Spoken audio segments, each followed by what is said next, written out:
Hi everyone, I'm B.Swift. Today I want to talk about the 2023 September wave, including three Ahsoka show related set and a Republic Gunship. The Ahsoka free set was super nice and could be one of the best wave for a Disney Plus show. Just because we get all the minifigure and some of the significant ships from the show. And now let me go into the Republic Gunship first, then we'll go back to the free Ahsoka set. Long awaited Republic gunship, and we have been waiting for it, and now it is here. The Republic gunship is a Coruscant Guard gunship. I think we see in Clone Wars season 5 or season 6, And then let me quickly go through the minifigure first before we look into the ship. We get 5 minifigure from this wave. Um, 2 Shock Trooper, a Commander Fox, Chancellor Palpatine, and Padme. Love them, but I mean the Commander Fox could be better with the cloth piece. I love the Shock Trooper, but 2024 will have a battle pack with the Shock Trooper, so we'll do army building by then. The Republic gunship is a decent ship. Although it is a scaled down version, but it keeps the overall shape, and then we get a decent cockpit for 2 minifigure to sit in there. The disappointment of this ship though, it is how from a double door to a single door, and at the same time it's actually cut down all the major play feature of the Republic gunship. The front bed, the door, and the speeder, they're all gone from the 2013 or 2008 Republic gunship. It is a disappointment to me, but yet it is a Republic gunship. We have seen a new one in the past 10 years. So for those one who doesn't have a gunship, this is your chance to get one. Let's talk about the T6 Jedi Shuttle from the Ahsoka show. And this shuttle, I think it is the second release since the 2010 Jedi Shuttle. After watching the show, I think the minifigure inclusion here is actually pretty cool. We got basically all major free character from the Ahsoka show where they have most interaction with, and then a Sith warrior, I would call that. Or you can call him the new Inquisitor. I think the new Ahsoka minifigure is super cool. They follow the show straightly with the tail, especially, and this time it comes with the arm print. That was super nice. Here is a photo of comparing the all the Ahsoka minifigure from the Lego official. And this is the brand new Supreme brand minifigure with the Mandalorian helmet.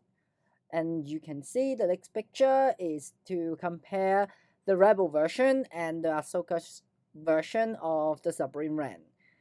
I like the new version ish, but I feel like the old one has more color into it. Maybe the new one is a lot more show accurate, and I'm glad that we get a new Mandalorian helmet. And then let's see how that will play out with other Mandalorian in the Ahsoka show. The T6 Jedi Shuttle, it is a scaled down version, and you can only fit one minifigure at the cockpit. But the shape of this ship looks like a falcon to me, or a phoenix to me, like the rebel symbol. So overall, it looks pretty cool. But the back of the ship, you can actually tell there's nothing really there to be symmetric with the front of the ship. And then in the like back of the ship, it has some cargo base or like area you can put different items in. But then unfortunately, you cannot fit a minifigure in, and that was kind of the cons of this ship. I wish at least one more Ahsoka minifigure and Wu Yang minifigure can fit in this ship. That would be perfect. And this is the long-awaited re-release of the Ghost and the Phantom 2. I'm really surprised they actually include both ships in this set. And then we get 5 minifigure this time.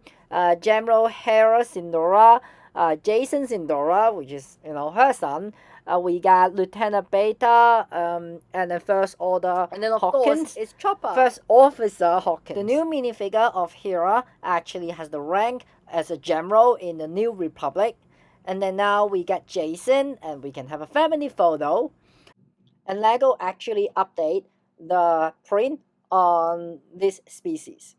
Lastly is Chopper actually have white body now instead of the gray. After the minifigure, we'll look at the ghost. The ghost was colorful, and I think it is a lot better than the old one. Just because it has a lot more detail on top with different color of bricks and the texture, and using lots of new technique and new building, I think new building parts from recent year to make the cockpit. And then inside actually can connect it outside to the loading ramp, and then you have a lot more room to put all your minifigure in.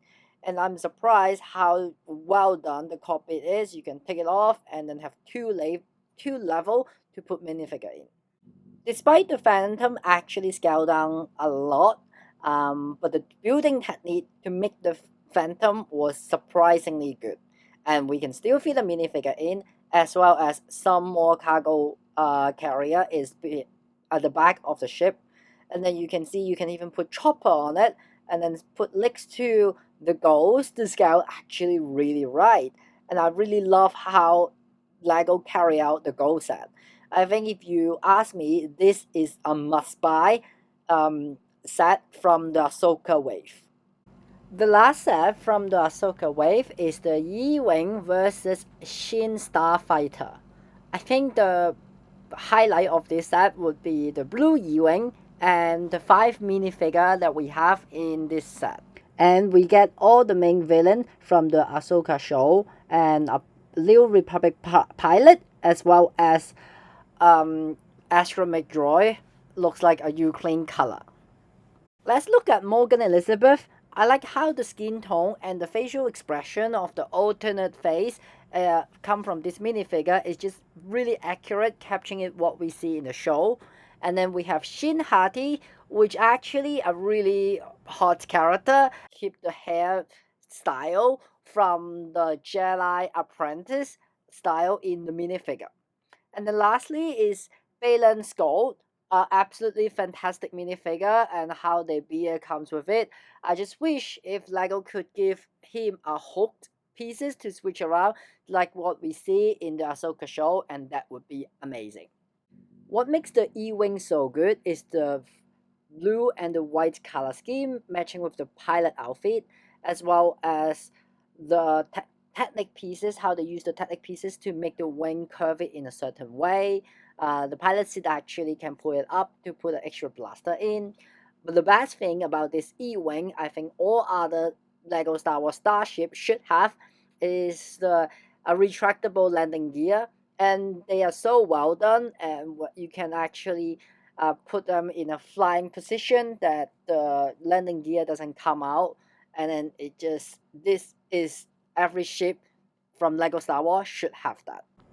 Comes to the Shin Starfighter, the color scheme is really pop, the red and the yellow. It's really a big contrast with a blue and a white ship.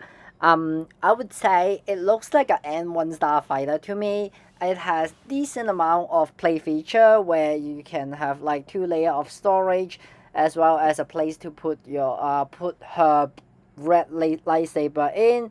However, I don't have a really big attachment to this ship, so but the pieces itself, the dark red is actually really good. If you pass out and then use the red pieces for other Republic, like Clone War era or Republic ships. So ideally, if you can pick up all 4 sets, that would be perfect. However, in the reality world, we have to rank them from 1 to 4. A must-have ship for me would be the Ghost, just because the build and the minifigure are very unique. And the second one would be the Republic Gunship. You can't skip the gunship. The third one would be the Ahsoka Jedi Shuttle. I mean, the minifigure combination was pretty decent. The ship doesn't look bad. And then the last one, actually, I would say really good minifigure, but the ship is not necessary to have to be in your collection. Just because the Shin Starfighter was kind of a letdown, but I think that's it. But if minifigure wise, that E-Wing and the Shin Starfighter is a must-have for those minifigure. So this is my overthought for this all four sets. And then please comment below if you have any questions, and make sure you subscribe for more content for the Galactic B.Swift Empire. May the Force be with you.